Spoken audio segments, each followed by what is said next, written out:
Ukraine is standing strong. Right there is the aftermath of Ukraine being able to strike a oil refinery in Russia. It's why Vladimir Putin is desperately begging Donald Trump for help, and Donald Trump is abiding. I mean, what a humiliating day yesterday in Alaska. As Ukraine is valiantly and bravely defending itself, you had Vladimir Putin, basically command, flatter, have Donald Trump roll out a red carpet for him in Alaska, while Vladimir Putin kind of mocked the United States, as Vladimir Putin's foreign minister Sergei Lavrov was wearing a USSR shirt. And Vladimir Putin has Donald Trump now going to Ukraine and going to Europe and saying Ukraine needs to give up the Donbass region, which Russia hasn't taken over. I mean, this is heavily fortified areas in eastern Ukraine that Russia wants, but wants to give nothing in return, that belongs to Ukraine. And Russia says, trust us. If you give us Donbass, we will allow Ukraine to keep the Ukrainian language throughout. And we won't invade more places in Ukraine. And we don't want to do a ceasefire, is what Vladimir Putin is saying. We're learning more about what the horrific deal. We don't even want a ceasefire. Let's just have this is what Russia's referring to it. Let's have a comprehensive peace deal where we just get all of the Ukrainian territory that we were unable to conquer on the battlefield. Just hand it over to us, Donald. That's what we want. And Donald now is saying to Ukraine and Europe, you better do that. And Ukraine and Europe, I'll show you in a second, is standing up and saying, we're not doing that. What the hell are you talking about? Zelensky's going to Washington, D.C. on Monday to speak to Donald Trump. And yesterday was one of the most disastrous, if not the most disastrous, days in the United States presidency in history. And I'm talking about going back to George Washington. I mean, just look, you saw that. Look at Donald Trump just even waddling yesterday. He couldn't walk in a straight line as Donald Trump was like zigzagging. And then Donald Trump was like clapping for Putin. Like, it's so great to see you. It's so great to see you. Just think about Trump's treatment of Zelensky versus how Donald Trump greeted Vladimir Putin. It was so horrific. And Donald Trump looked like defeated and sweaty. One of the things we're learning about as well, NPR got this exclusive. So the United States, so the Trump regime people who were there, they left a lot of what seems to be classified paperwork, or at least confidential paperwork, at the Alaska hotel in the hotel printer. So they literally have the meeting schedule was found at the hotel printer in Alaska. You can see right here the agenda. It's a 7-page schedule that was just left in the printer. Who's going to be there, where the people were supposed to sit during lunch, but lunch was eventually canceled after Donald Trump was outmaneuvered by Vladimir Putin, and Putin got his propaganda shots. So these confidential and potentially classified documents just there. That's just how the Trump regime handles things. It's so utterly despicable to see that. And it should be noted as well that yesterday, while this meeting was taking place, you had Putin attacking Ukraine. I mean, just take a look at these sites right here. Here is a scene as a fire broke out in the Sumy region of Ukraine, as more ballistic missiles, more Shahed drones were out there attacking Ukraine during the meeting with Donald Trump. Here, play this clip.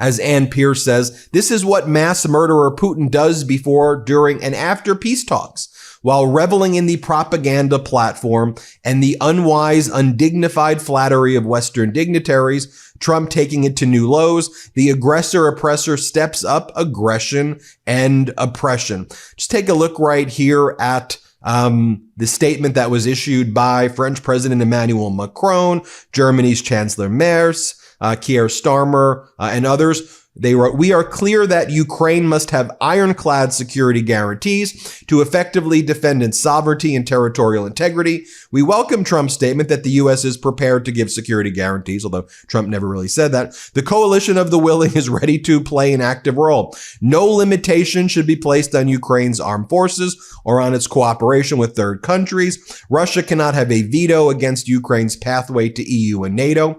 It will be up to Ukraine to make decisions sanctions on its territory. International borders must not be changed by force. Our support to Ukraine will continue. We are determined to do more to keep Ukraine strong in order to achieve an end to the fighting and a just and lasting peace. As long as the killing in Ukraine continues, we stand ready to uphold the pressure on Russia. We will continue to strengthen sanctions and wider economic measures to put pressure on Russia's war economy until there is a just and lasting peace. Ukraine can count on our unwavering solidarity as we work towards a peace that safeguards Ukraine and Europe's vital interest.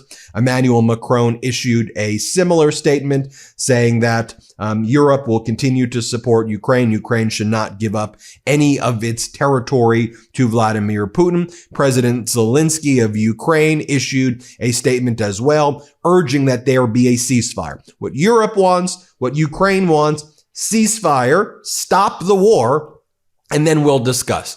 What Russia wants is not comprehensive peace. That's what they refer to it as. They want, give us Donbass, give us Zaporizhia, give us this territory, and then maybe we'll stop. You can keep, this is what they said. We're learning more about the details. You can still speak Ukrainian language in Ukraine, but we're going to take all of this territory that we didn't conquer, just hand it over to us. And now Trump is saying what Putin wants him to say, and Trump is pushing that on Ukraine. Just think about this image yesterday, folks. This image will live in infamy. It's what a horrific image right here. You have American soldiers on their knees, ordered by Donald Trump to roll out the red carpet for Vladimir Putin. Such an utterly horrific sight to see right there. But I'll tell you, you know who warned about this always? Former Vice President Kamala Harris at the debate with Donald Trump. Remember what she said? Here, play this clip. These dictators and autocrats are rooting for you to be president again because they're so clear. They can manipulate you with flattery and favors. And that is why so many military leaders who you have worked with have told me you are a disgrace. You know, as I'm showing you those receipts right there, I often get asked where I get my research from. I get my research from a tool called Ground News, and I use their Vantage plan, and it allows me to see what's being reported on the left, what's being reported on the right, what's being reported, you know, by the quote unquote center media. And it shows me where is their bias in reporting. And so I use their Vantage plan. It's where I wake up, I read Ground News.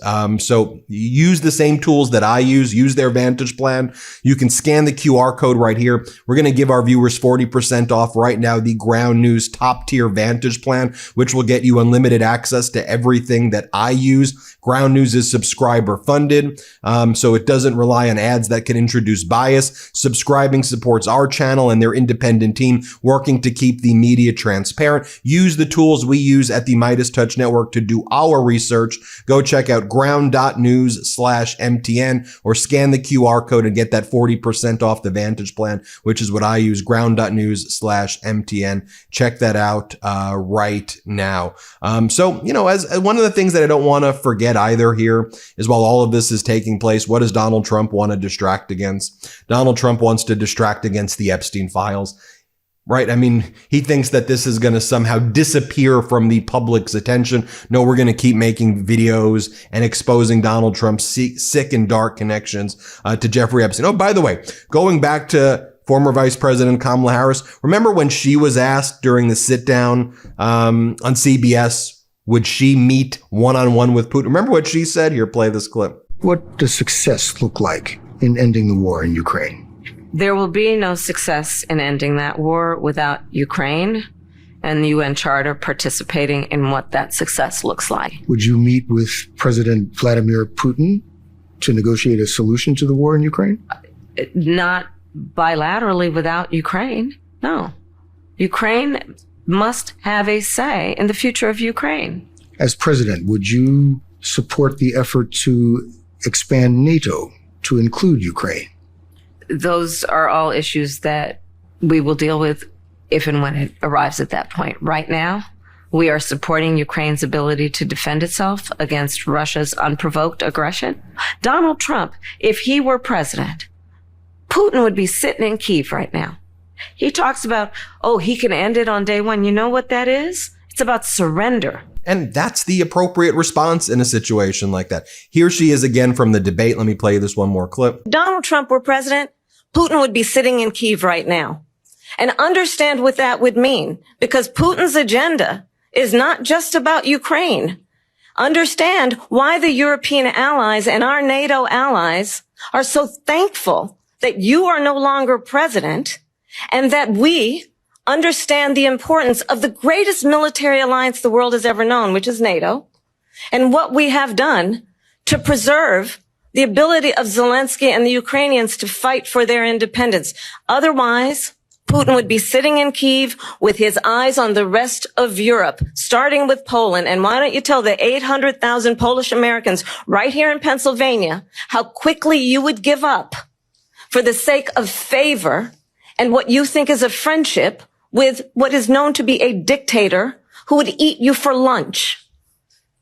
Vice President Harris, thank you. Now, Peter Alexander was a reporter who was there, and he just described how defeated Donald Trump looked from that meeting. Let me show you here. Play this clip. What struck me, Jen, in particular, was really just the looks on the faces of a lot of the American delegation here. Caroline Leavitt, the press secretary, Steve Witkoff, who came into the room, then left quickly, then came back in. Leavitt appeared to be a bit stressed out, anxious. Their eyes were wide, almost ashen at times. Those were some of the sort of images that will stick with me as we leave here. This was not the way the president likes to do things. He likes to be the producer of this presidency. He got that in the first half of the day, but when he was behind closed doors with Vladimir Putin, it looks like he didn't come away with anything that he claimed he wanted. He said he'd go home unhappy if there was no ceasefire. They didn't declare one here today. Now, you'll remember that before the meeting, Donald Trump held that bizarre press conference at the Kennedy Center where he was talking about giving awards to Sylvester Stallone. I know, it was so strange. But Donald Trump was asked, well, what happens if there's no ceasefire agreement? That happens. And Donald Trump said there would be serious and severe sanctions. Remember he said that earlier in the week? But then now he met with Putin. There was no ceasefire. Putin's not offering peace. Putin's saying, give me Ukrainian territory. I'm not going to give you anything. Just give me the territory. I want it. And then Putin flatters Donald Trump and says, you were the real person who should have won the 2020 election. The war would never have started if you were in office. Just stuff like that. But now Donald Trump's basically saying no sanctions, no nothing. Putin achieved everything that he wanted. America looked absolutely ridiculous. But here's what Donald Trump said earlier in the week. Just to remind you, play this clip. Will Russia face any consequences if Vladimir Putin does not agree to stop the war after your meeting on Friday? Yes, they will. Yeah. What will the consequences There will be be? consequences. Sanctions, tariffs? There will be, I don't have to say, there will be very severe consequences. Yes. Yeah, please. There you have it, folks. Let me know what you think right there. We'll keep you posted as we learn more about what is going down. Hit subscribe. Let's get to 6 million subscribers. New Meidas merch. Head to store.MeidasTouch.com today and get yourself the best pro-democracy gear and show your support. That's store.MeidasTouch.com.